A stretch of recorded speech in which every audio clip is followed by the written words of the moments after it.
Hey, so I already filmed this once, and I've decided to film it again because I was a rambling mess who didn't know how to use words. I haven't filmed a video like this in a while, and I don't know, I can't. So anyway, I'm going to try and talk about the books that I read in May.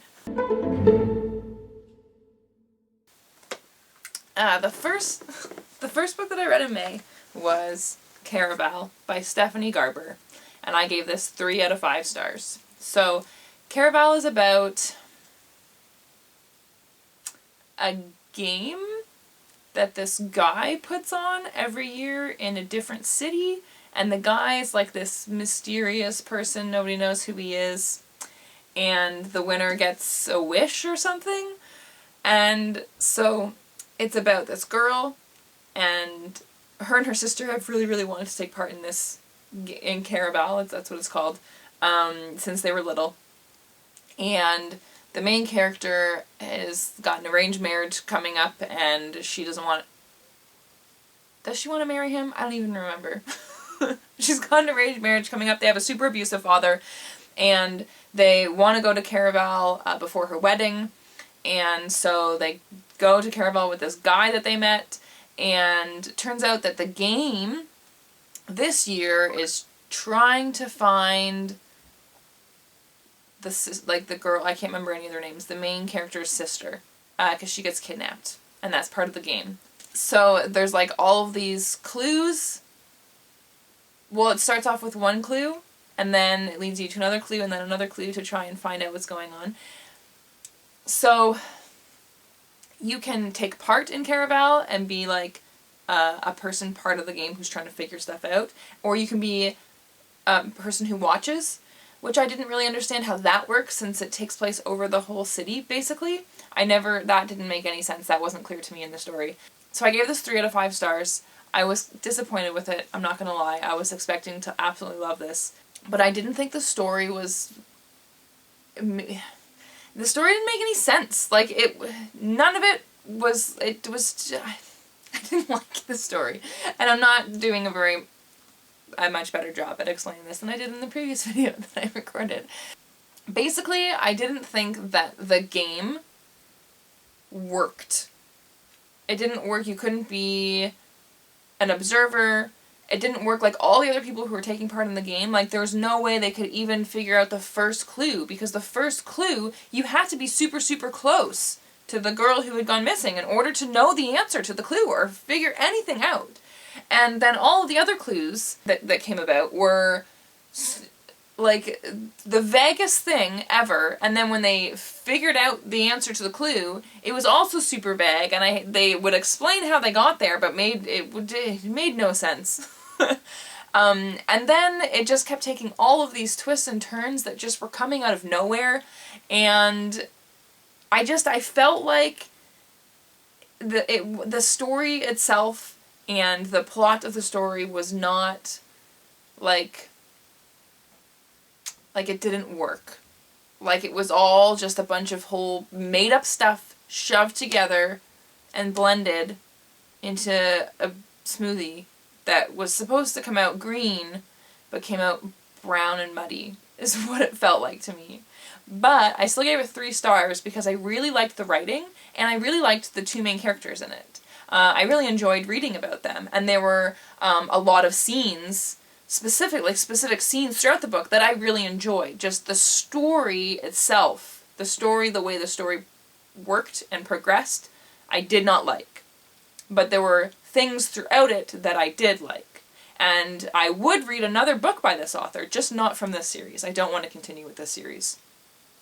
So that's that. I think I did a better job with that than I did the first time. The next book that I read was The Iron King by Julie Kagawa, and I enjoyed this. I gave it 4 stars on Goodreads, but I feel like it's slightly below 4, but then I also feel like it's better than a 3.5, 3.75. It's somewhere like near 4 stars, but like not quite, and I guess I'll explain why. So, The Iron King is about a girl she finds out that her brother ends up getting switched out with a changeling when he's about 5 years old, I think, and so she ends up making a journey into the Fae world to try and find her brother and get her brother back. And then there's a whole bunch of other stuff that ends up happening with an Iron King, which is like, how is that possible? Because Fae are allergic to iron. So it's like this interesting story surrounding that. I feel like that's all I can really say, because there's a lot of interesting stuff that happens like later in the story. It's like certain things get revealed as the story goes. I thought basically the story was kind of like surface level, kind of flat, I guess. And the characters, I felt the characters in the beginning chunk of the book were really strong. And then when stuff in the story started getting more interesting, I guess, the characters kind of felt more flat to me. I also wasn't a huge fan of the way the love part of the story went and how that progressed. It didn't feel like, it felt really, really, like inorganic to me. Like it didn't seem like it fit, like when certain things happened. I was like, really? But I really enjoyed the world. I thought the story was interesting. It was really easy to just kind of get sucked into it.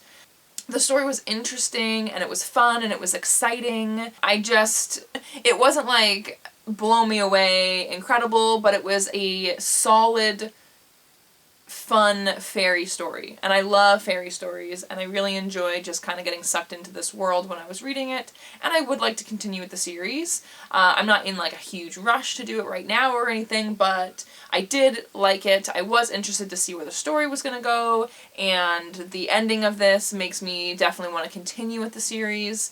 It's definitely just like a nice little comforting fairy story that I definitely enjoyed. And the last book that I read in its entirety in May was Prince Caspian out of this Chronicles of Narnia bind-up. And so I'm reading Chronicles of Narnia in the publication order, because that's the way they were published, so that's the way the author intended them to be read. So that's what I'm going to do. It really bugs me that pretty much as soon as he died, all the publishers changed the order of the books. So this bind-up has the publication dates of all of the books in the series, so you can see which one comes next. And I also think it's great that Goodreads lists the publication order and the chronological order of each book in the Chronicles of Narnia, which is great. So anyway, I read The Lion, the Witch, and the Wardrobe a few years ago for a Halloween readathon, for Spooktober, I think. And I loved it. I adored it so, so, so much, and it was one of the first children's classics that I have ever read, and I have come to realize since reading this and some other children's classics that you'll hear about later, that I really, really, really like children's classics. Prince Caspian, if you are not aware, is about the Pevensey children who get pulled back into Narnia without them realizing what's happening. They just kind of get sucked into Narnia while they're at a train station. And they don't realize that it's Narnia at first because it's so different. Because turns out like thousands of years have gone by in Narnia since they've been gone, but only a year in their lives have gone by. And so there's all of these, they actually have a name, but I can't remember what it is, but they're basically humans. A whole bunch of humans have come to Narnia and have basically like kind of eradicated all the Narnians, and there are no animals that talk or like dwarves and all that kind of stuff anymore. And so Prince Caspian has found out that like all the Narnians are actually real, they're just from a very long time ago, and he is trying to find them all and kind of bring Narnia back. And he needs to do it before his uncle, is it his uncle? Basically continues to eradicate Narnia. And so the Pevenseys are called to help, and that's basically what it's about.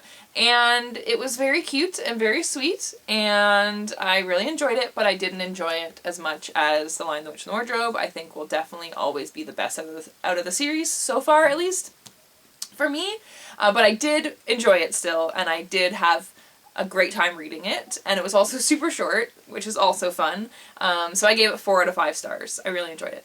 And then I started reading Voyage of the Dawn Treader, but became unable to focus on anything. Again, this is a thing that happens on and off with me now. And I only read about half of it in May, and it took me forever to pick it back up and continue it. But I started reading it. I will talk more about it in my June wrap-up. So those are the books that I read in May. You can comment down below what you guys read in May and how you guys are all doing. I hope everybody is doing okay. I'm going to leave links in the description for ways that you can help with Black Lives Matter and Pride. So if there are any ways that you want to donate or sign petitions, I'm going to have them in my description. And I guess that's all. Have a great day, guys. Bye.